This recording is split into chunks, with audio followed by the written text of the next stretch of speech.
Okay, I'm not saying it's easy, but I'm saying it's simple. As long as you follow the basics of exercise and fitness, you will find success, so long as you keep up with it. How's it going, everybody? My name is Riley, and welcome to the Weekly Crit, the show where I give you a critical hit of real talk each week. Today I'm talking about fitness, okay? I have been into fitness for about a year and a half now, and I've been reading studies and watching videos and just enjoying the process, and I love it so much. So I want to share to you what I've learned to be the actual truth, because there's so much misnomers and misinformation out there right now. It upsets me, and I want everyone to succeed. Okay, the initial myths I'm going to crack right now. You cannot spot reduce fat. If you train your abs, but nothing else, you will not get abs. That's just not how it works. You'll see those 8-minute ab routines, and yes, they will build the muscle of your abs, but they will not show unless you lose body fat in your whole body. That's just how this works. You will gain and lose body fat evenly. The other thing is there's no type of body types. There's not endomorph, mesomorph, or whatever the hell V-Shred is always talking about online. Your body is yours. It's very unique. How you store fat and how you store muscle, how you gain muscle and how you lose muscle is exactly and only yours. It is not in some box to be checked off. Those are just two popular myths I really wanted to dispel, because I hear them a lot and it upsets me. Okay, we're going to start with eating. It's very important, partially the most important part to some degree. Everything about losing or gaining weight is being in a calorie deficit or a calorie surplus. However many calories you expend in the day, you eat either less or more. Generally, eat more protein in your day. 0.7 grams of protein per pound of body fat is more than enough, but you can do a little less or a little more. It just depends on what you can get in your day, because I know it's expensive and it's also a hassle. But as long as you're around that range, you're completely fine.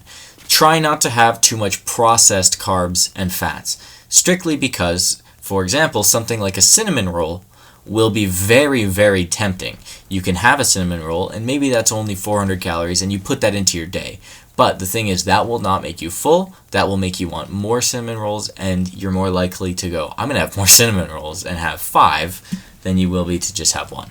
Fats and carbs are not the enemy. As long as you're in your calories, you can eat whatever you want. You could eat it. I guess the general example is you could have all your calories as sugar packages, and you would still lose weight. Now, would you gain muscle? Not at all. Would you be healthy? Not even a little bit. But that is how calories work. Either more or less. How do you figure out how much to eat?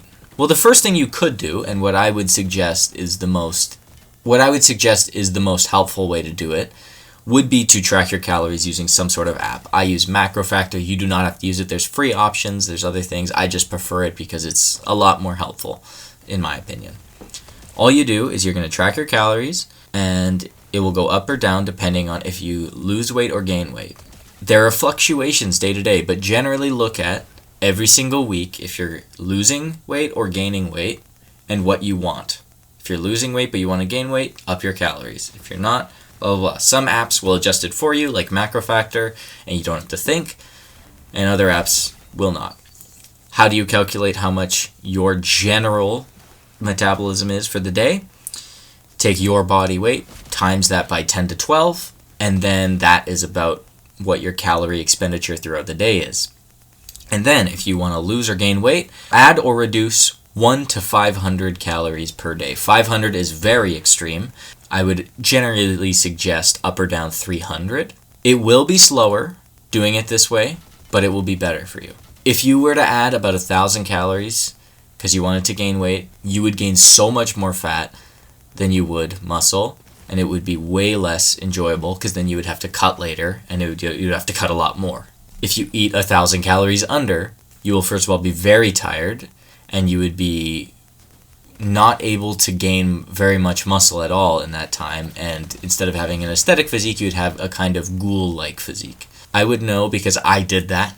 I spent about a year losing weight, and then I went extreme on losing weight at the very end, and I got very lean in single-digit body fat, but I just was not muscular enough, and I was losing my muscle, and I ended up looking a little bad.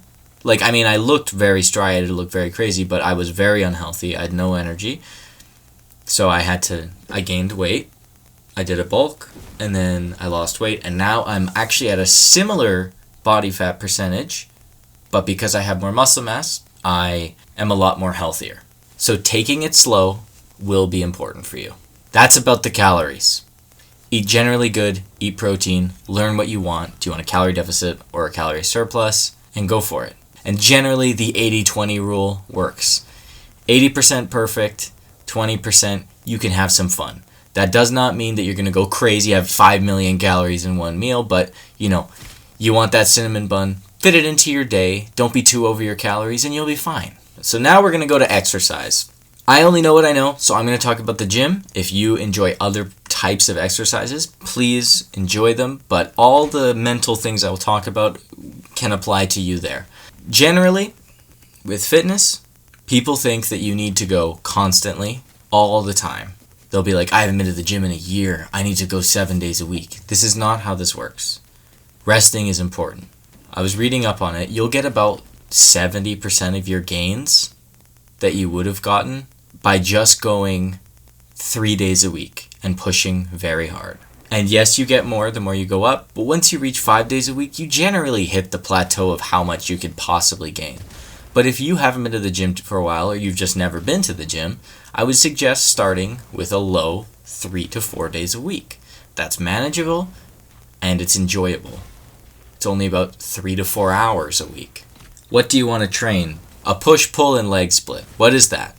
Any movement that revolves around pushing, so bench press, triceps, and shoulders would be your first day. A pull would be any pulling movement, as in your back and your biceps. And then legs is pretty self-explanatory. That's probably the best split that you can do as a beginner. It's what I personally have done for the last 8 months. I like it more. But there's other things you can do. You can do full body splits if you don't have as much time, where you hit your whole body multiple times a week. You can do things that are a little less efficient, like bro splits, where you train kind of one muscle per day, but that's a lot less, I would say, beginner friendly, and personally speaking, I just don't think it's as good for muscle retention. So I would suggest doing something like a full body or a push-pull legs. How much do you need to work out per week? I would generally say per muscle, 10 to 15 sets per week is more than enough. A lot of people will say you got to do 500 sets. They're cringe and they're wrong.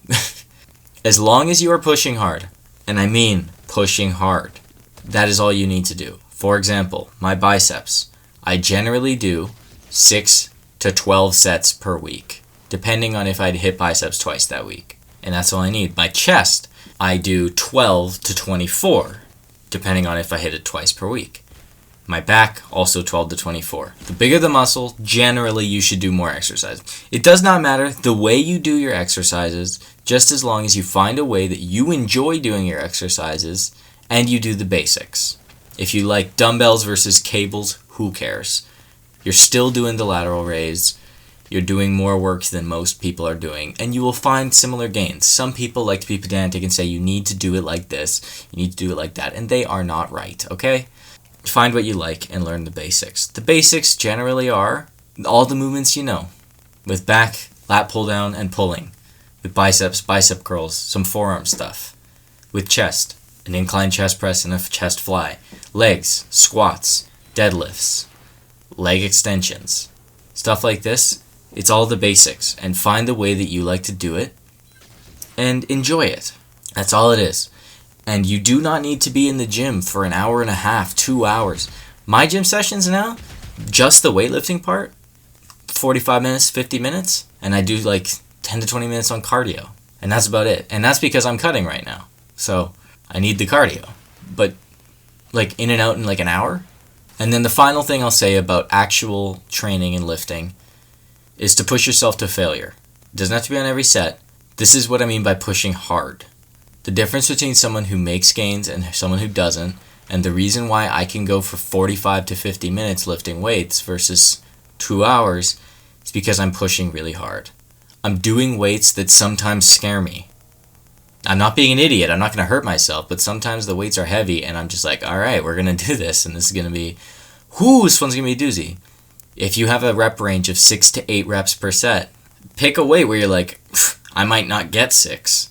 You can do this on every set, but generally I would say do it on the last set, is push yourself to the point where you literally can't push it anymore, and then you fail. That means that you are doing the proper thing. Push hard, and you'll make gains. Going to the gym is hard at the start. It is. I know. I tried many times in my life to go to the gym, and I just didn't. And when I went, it would hurt. And especially the first few times I went, it really hurt. Use your motivation at first. Be like, yeah, let's do this. Exciting.